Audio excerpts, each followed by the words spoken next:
부동산 대책 얘기 좀 해보겠습니다. 이재명 정부의 이 세 번째 부동산 대책을 두고 이사 금지령이다, 주거 사다리를 걷어차는 것이다라는 시장의 비판이 거센 상황에서 지금 이 화살들이 민주당 김병기 원내대표에게 온통 쏟아지고 있습니다. 왜냐? 김 대표가 실거주하지 않으면서도 보유하고 있는 강남의 똘똘한 한 채 장미 아파트 때문입니다. 일각에서 아무런 근거 없이 주거 사다리 걷어찼다고 비난합니다. 투기 수요를 막은 것이지 실수요자에게 문을 닫은 게 아닙니다. 수억, 수십억의 빚을 내서 집을 사게 하는 것이 맞습니까? 빚 없이도 집을 살 수 있는 시장을 만드는 게 맞다고 저는 생각을 합니다. 김병기 원내대표 수십억짜리 아파트 가지고 있다 나오고 권혁기 실장님은 12억 14억 대출해가지고 또 마무리? 20몇 억짜리 가지고 계시다. 그럼 청년들은 어떡합니까?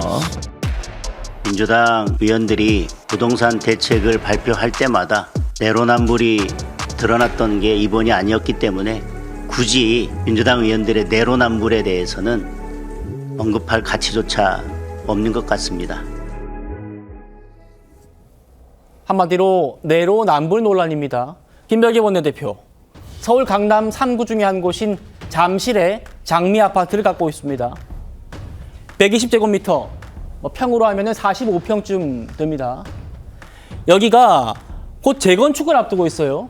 그래서 지금 매물가는 39억 원에 달합니다. 이 아파트를 지금은 8억에 전세를 주고 본인은 자기 지역구 동작이거든요. 서울 동작구의 아파트 전세로 살고 있습니다.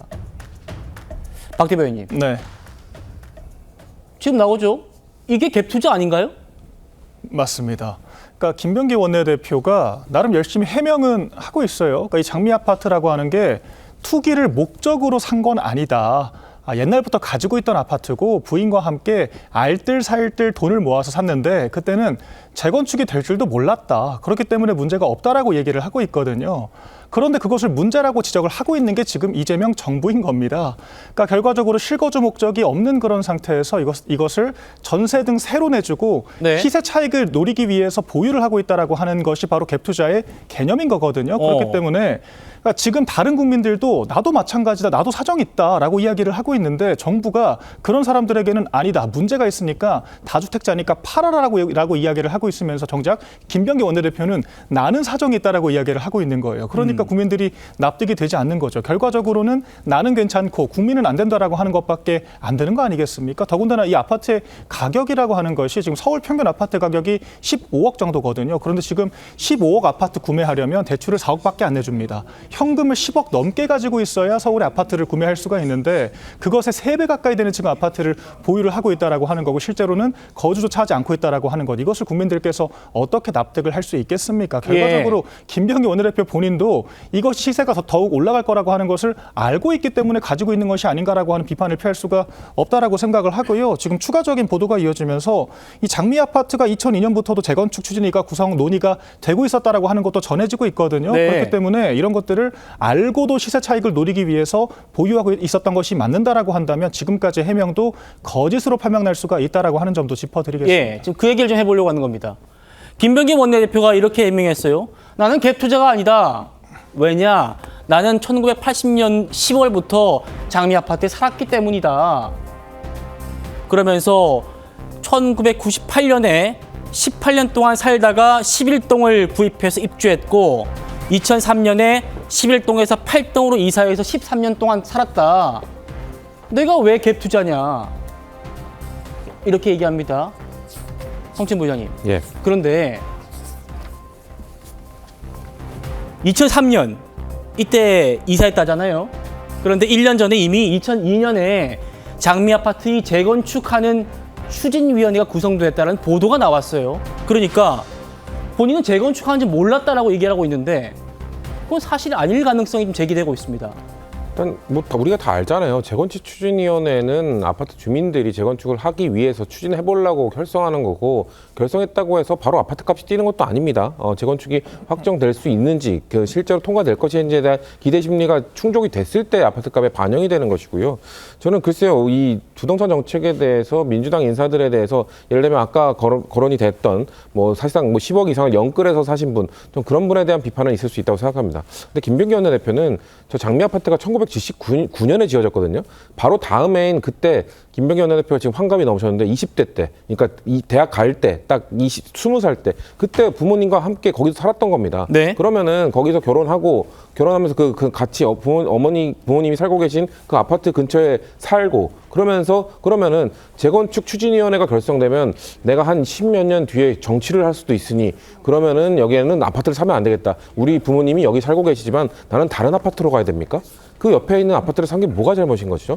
그리고 그런 다음에 16년에 정치를 시작하셨습니다. 그런 다음에 또 정치를 하는 사람은 자기 아파트 가격이 아무리 올랐어도 그거를 무조건 팔아야 됩니까? 팔고서 지역구로 가야 되는 겁니까? 예. 저는 지역구민들은 아니 그래도 우리 지역구를 위해서 와가지고 그 집 팔고 와서 할 수 있는 거 해야 되는 건 아니야 비판하실 수 있어요. 근데 예. 그거 자체로 거의 한 30년, 40년 동안 산 분에 대해서 이거 투자한 것 아니냐고 말씀하신 건 저는 부적절하다고 생각을 하고요. 그리고 갭 투자에 대해서 한동훈 전 대표가 지금 비판을 하셨는데, 한동훈 전 대표 본인 소유 집은 서초구에 있죠. 거기 세주구 타워팰리스에 살고 있습니다. 거긴 전세로 살고 있습니다. 그런 분은 말할 자격이 있는 건가요? 본인도 그렇게 살고 있으면서 이 김병기 원내대표처럼 수십 년 동안 거기서 살았던 사람이 그 집을 세주고 간 거에 대해서 한동훈 대표는 근데 지금 이재명 정부의 부동산 대책을 옹호하진 않지 않습니까? 옹호하지 않는 것과 본인은 그렇게 갭 투자하고 있잖아요. 본인 갭 투자하고 있으니까 갭 투자 하도록 해달라는 건가요? 그거에 대해서 그 말을 그러면서 김병기 원내대표는 본인과 다른 사례인데, 김병기 원내대표도 하지 않느냐라고 말하는 건 본인과 다른 사례라는 거예요. 네. 한동훈 전 대표 그 서초구 집에서 송파구 집인지 지금 서초구 집인지 기억이 명확히 안 나는데 거기서 수십 년 동안 사셨나요? 수십 년 동안 살았다면 김병기 원내대표랑 똑같은 사례겠죠. 근데 그게 아닐 거란 말이에요. 그런데 수십 년 동안 산 사람에 대해서 제가 아까 전제로 말씀드린 것이 지금 대통령실에 있는 10억 이상 영끌해서 대출해가지고 아파트를 사신 그런 분들은 이 정책에 대해서 비판받을 수 있는 내로남불이라는 비판을 받을 수 있는 여지를 준 분으로 저는 부적절했다고 생각합니다. 네. 하지만 김병기 원내대표의 사례를 대표 사례로 드는 것은 저는 이게 맞는가라는 생각이 있다는 거죠. 알겠습니다. 자, 그런데 20년 넘게 장미 아파트 살았으니까 나는 갭 투자 아니라고 합니다만, 정혁진 변호사님, 지금 이 논란의 핵심은 재건축의 재자도 나오기 전에 나는 이사했다, 이런 얘기를 해가지고 말이 거짓말 논란이거든요. 근데 저는 사실은 저거는 갭 투자 아니에요. 김병기 대표를 그 갭 투자했다라고 이야기하기는 어렵다는 생각이 드는 게, 네. 조금 전에 이렇게 타임라인 쭉 나오지 않았습니까? 제가 찾아보니까 80년부터 장미 아파트 살다가 김병기 원내대표가 87년에 안기부 들어갔습니다. 그다음에 이제 98년 그때에는 안기부에서 사무관하고 있었을 때였거든요. 그 안기부 사무관이었던 98년에 11동을 구입했는데 이 11동이 몇 평이냐면 39평이라고 그러더라고요. 그런데 1998년에는요, 저 장미 아파트 3억도 안 했어요. 그러니까 이제 국정원 월급 이렇게 알뜰살뜰 모아가지고 살만한 그런 때가 됐던 거고, 2003년도에도 김병기 원내대표 국정원 사무관이었습니다. 그런데 39평짜리에서 46평으로 옮겨간 거예요. 뭐 그것도 그때 2003년도 제가 봤을 때, 제가 저 동네 살아가지고 대충 아는데, 저때 장미 아파트 46평짜리 끼케야 한 3억 5천이나 했을 겁니다. 그러니까 그때도 알뜰살뜰 모아가지고 그거 했었을 거예요. 그러다가 2016년도에 이사를 가는데, 네. 왜 이사를 가느냐? 자기가 살던 송파구를 떠나가지고 동작구에서 출마하기 위해서. 그렇죠. 그래가지고 그 송파구로 이사를 갔는데, 동작구로 이사를 갔는데, 동작구에 이편한 아파트에 이사했거든요. 거기 전세금이 11억이었어요. 그러니까 자기가 살던 아파트 전세 주고 전세금으로 8억 내주고, 그 8억에다가 3억을 더 더해가지고 11억 가지고 동작구에 이편한 아파트로 이사를 간 건데, 네. 그렇기 때문에 저는 김병기 원내대표를 갭 투자했다라고, 투기 목적이 있었다라고 비난하기는 어렵다는 생각이 드는데, 그럼에도 불구하고 김병기 원내대표가 욕을 먹는 그런 이유가 있습니다. 네. 어떤 이유가 있냐면은, 제가 페이스북 찾아봤어요. 페이스북에 김병기 원내대표가 뭐라고 이야기했냐면, 수십억씩 빚내가지고 집을 사지 말라고 그랬어요. 그런데 제가 말씀드리지 않았습니까? 김병기 원내대표가 저 아파트 샀을 때에는 끼케 한 3억 정도의 저 아파트 샀었을 거예요. 그다음에 제가 시세를 갖다가 일일이 확인을 해봤는데 2023년 재작년 3월에 김병기 원내대표가 사는 아예 동수까지 더 했어요. 저 8동이 아니라 11동을 지금 살고 있지 않습니까? 네. 저 11동 그 46평짜리 아파트가 2년 전에는 얼마였냐? 16억 8천에 실거래가 됐었어요. 그런데 며칠 전에 9월 26일에 실거래가가 얼마가 됐느냐? 30억 8천이 됐어요. 그리고 난 다음에 지금 호가로 쫙 떠 있는 게 한 달도 안 됐는데 호가가 40억입니다. 지금 정부 정책이 이 모양이란 이야기예요. 그런데 지금 집권 여당의 원내대표라고 하시는 분이 뭐라고 이야기했느냐? 수십억씩 수억씩 빚내가지고 집 사지 마라. 그 이야기하는 겁니다. 예. 그런데 집을 안 사고 있으니까 어떻게 됩니까? 한 달도 안 돼가지고 10억이 올라갔잖아요. 그런데 그 일반 사람들 보고 집 사지 말라고 그러면 그 사람들은 앉아서 벼락거지 되라는 이야기랑 똑같지 않습니까? 나는 옛날에 한 3, 4억 주고 집 샀는데 그게 10배가 올랐다고 본인은 그렇게 뭐 자랑하는 겁니까? 저게 그 집권 여당의 원내대표가 할 이야기인가? 또다시 이제 부동산이 그냥 급등하기 일보 직전인데 이런 부분들에 대해서 좀 제대로 된 해법을 내놔라. 이게 우리 국민들의 마음 아니겠습니까? 예, 정혁재 변호사님 말씀 중에 알뜰살뜰이란 말이 있었습니다. 이거 김병기 원내대표가 해서 지금 또 논란인 얘기입니다. 나는 알뜰살뜰 국정원 근무하면서 강남 아파트 샀는데 뭐가 문제냐? 라는 거예요.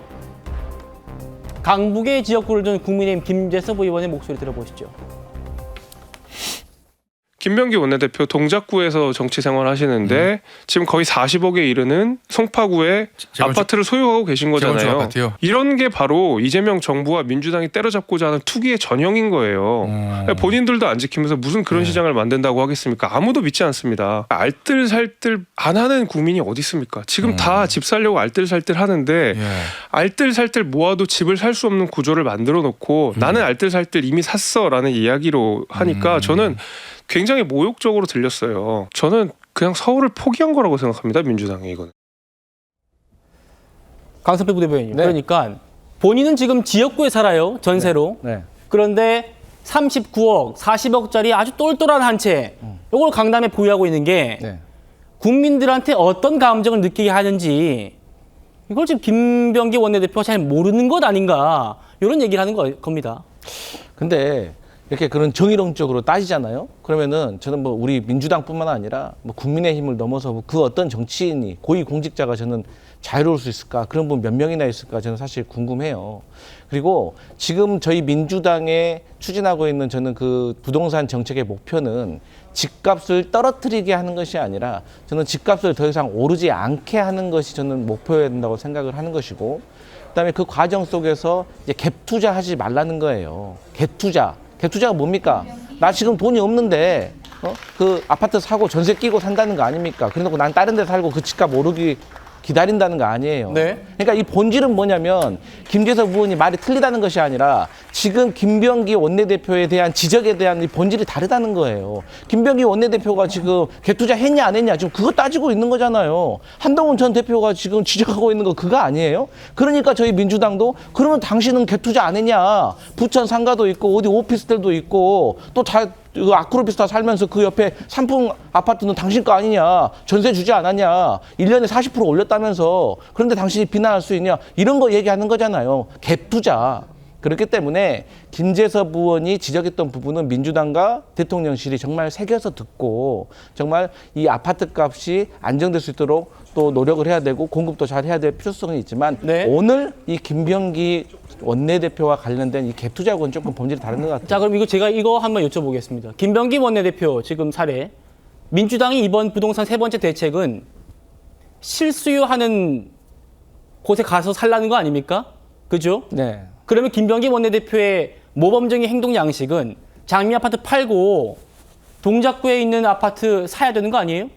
근데 지금 이 대출 규제와 토지거래 허가제라는 지역 규제를 한 거는 지금 당장의 아파트 값이 흔들려가지고 막 올라가는 걸 잡기 위한 지금 그 소화기 차원에서 뿌린 거예요. 그래서 일단은 대출 규제랑 지역 거래에 대한 어떤 규제를 통해 가지고 매물량을 줄이고 거래량을 줄이고 해서 일단 집값이 더 상승하는 걸 막자는 거예요. 그럼 그거 하지 말자는 겁니까? 그럼 아파트값 막 오르도록 내버려 두자는 거예요. 사실 저는 개인적으로 강남에 현금 많은 사람들이 뭐 어떤 규제 대책을 한다고 집 못 사겠습니까? 그래서 저는 이 부분에 있어서는 조금 본질과 좀 맞지 않다 그렇게 봅니다. 알겠습니다.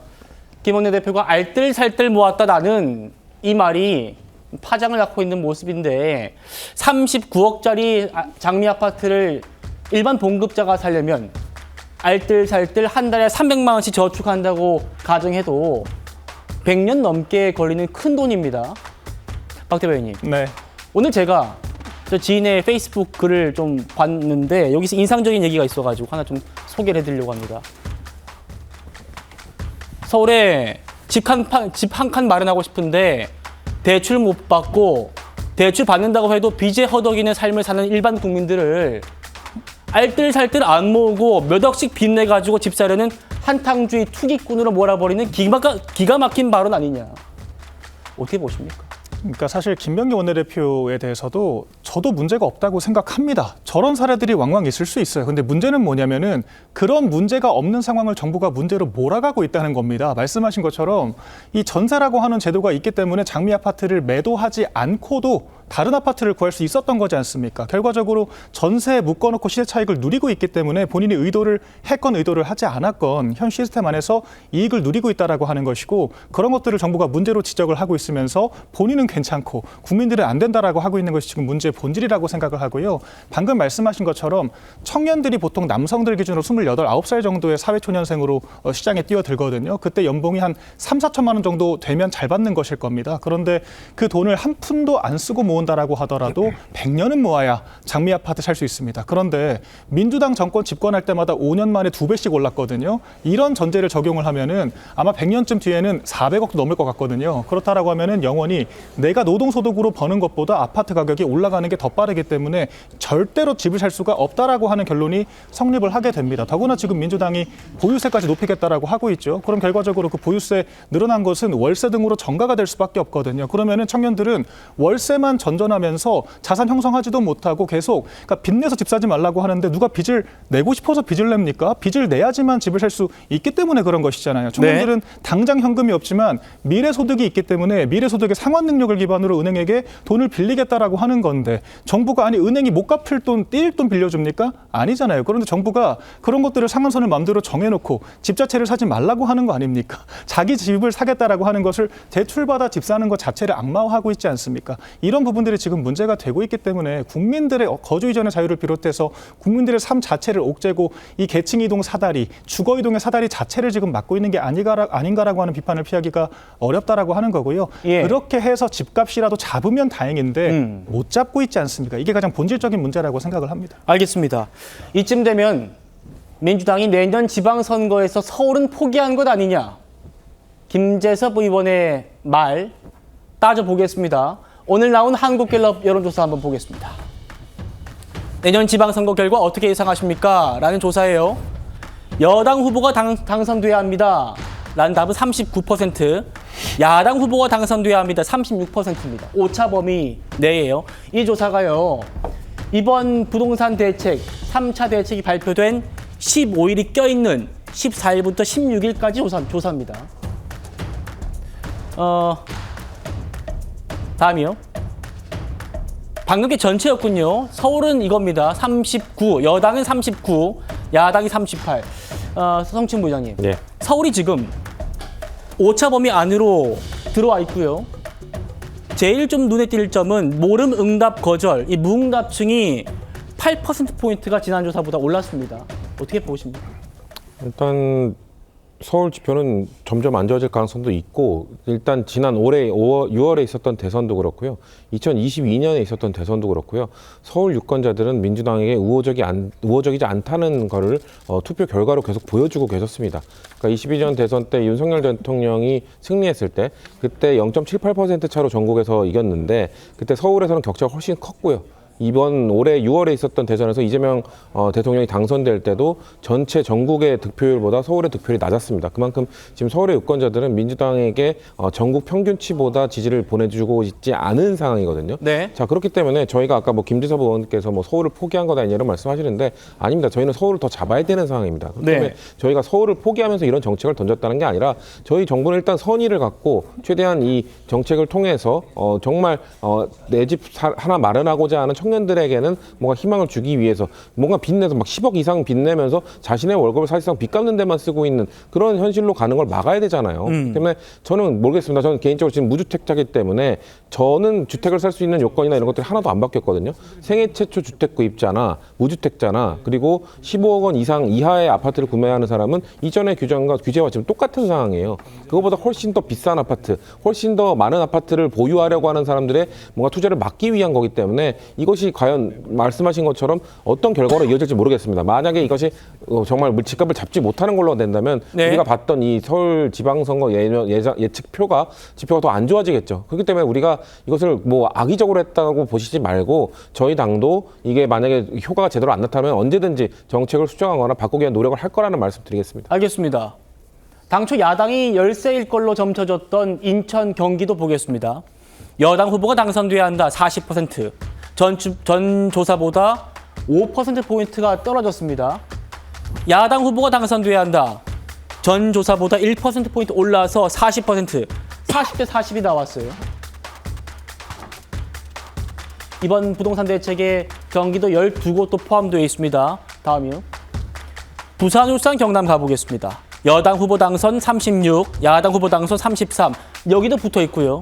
역시 무응답이 무당층이 이제 11%포인트나 높이 나왔습니다. 전조사보다. 다음이요. 대전, 충청, 세종 가보겠습니다. 여당 후보 당선돼야 한다 37%, 야당 후보 당선돼야 한다 34%. 정혁진 변호사님. 지금 서울, 경기, 인천, 부울경, 대전, 충청, 세종 다 지금 붙어 있습니다. 지금 여당에 대해서도 사실은 기대를 했다가 그 기대가 실망으로 바뀌는 거 아니겠습니까? 뭐 야당에 대한 실망은 뭐 어제 오늘의 일이 아니고 그런데 다 좋은 말이에요. 언즉선이라고 다 좋은 말인데 시장의 반응을 봐야 되지 않겠습니까? 지금 김병기 원내대표가 살고 있는 장미아파트 8동 제가 시세를 갖다가 봤더니 8월 14일 11층이 얼마에 팔렸냐면 27억 9천만 원에 팔렸어요. 네. 그런데 한 달 뒤인 9월 26일 지난달입니다. 얼마에 팔렸냐면 13층인데 11층이나 13층이나 똑같은 거 아니겠습니까? 얼마에 팔렸냐면 30억 8천만 원에 팔렸어요. 한 달 만에 2억 9천만 원이 올라갔습니다. 그런데 정부 대책 발표됐잖아요. 지금 호가 제가 조금 전에 말씀드렸지만 40억이에요. 9억 2천만 원이 올라가 있습니다. 이건 실거래가 아니니까 정확한 비교는 할 수 없지만 하지만 중요한 건 뭐냐면 시장의 반응은 정부가 저런 대책 내놓은 게 오히려 시장에 역행하는 것으로 생각하고 집값이 더 오를 거라고 기대하는 거 아니겠습니까? 30억 8천만 원에 9월 26일에 판 그 매도인이 지금 똑같은 가격에 팔겠습니까?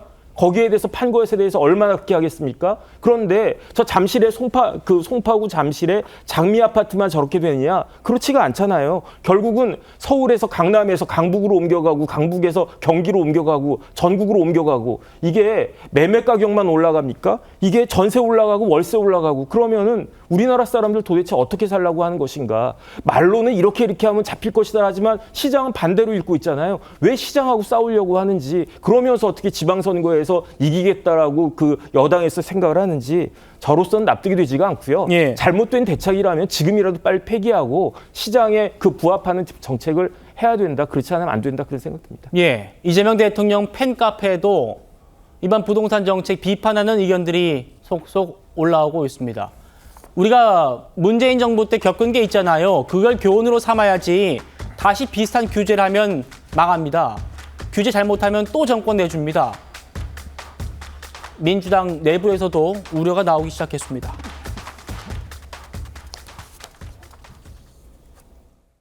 수요 억제만으로는 한계가 있습니다. 억눌린 수요를 흡수할 수 있는 강력한 공급 대책이 반드시 그리고 신속하게 구체적으로 병행되어야 합니다. 우리가 반드시 고려해야 할 문제가 사다리를 치우면 안 된다라는 점에 대해서는 공감을 합니다. 저만 해도 X세대입니다. 우리 세대만 해도 수도권 집값이 크게 오르기 전에 대출을 받아서 내 집 마련이 가능했던 세대입니다. 따라서 집값 안정화가 필요하지만 무주택 실수요자, 특히 2030 젊은 층이 작은 평수라도 서울 그리고 수도권 도심에 내 집을 마련할 수 있도록 사다리는 있어야 한다라고 생각하는데. 자, 강부 대변인님. 네. 이재명 대통령 지지율이 취임 후에 최저치를 찍었고요. 국민의힘 장동혁 대표 뭐라고 하냐면 이번 부동산 대책 후폭풍 아직 반영조차 되지 않았다. 계속 하락할 것이다. 이렇게 전망하고 있더군요. 어떻게 말씀 주시겠습니까?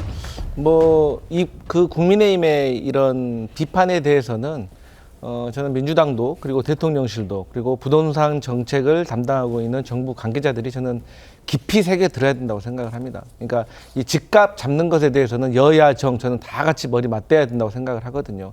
그런데 이 말씀은 좀 드리고 싶어요. 지금 민주당은요, 이 보유세를 과세하는 것에 대해서는 생각하고 있지 않다는 점을 좀 알아주셨으면 좋겠어요. 그런데 국민의힘에서는 민주당이 마치 당장이라도 보유세를 과세할 것처럼 그렇게 말씀하시는데, 그게 지방선거에서 어떤 유권자들에게 민주당이 과세한다는데 세금 올린다는데 그렇게 해서 좀 부정적인 어떤 이미지를 주려고 한 것이 아닌가라고 해서 제가 거듭 말씀드리는데, 아직은 민주당과 정부는 보유세를 과세하는 것은 생각하고 있지 않다라는 점을 말씀드리고, 어쨌든 국민의힘과 이 문제에 있어서는 조금 많은 얘기를 같이 하면서 좋은 어떤 대책을 만들었으면 좋겠습니다. 알겠습니다.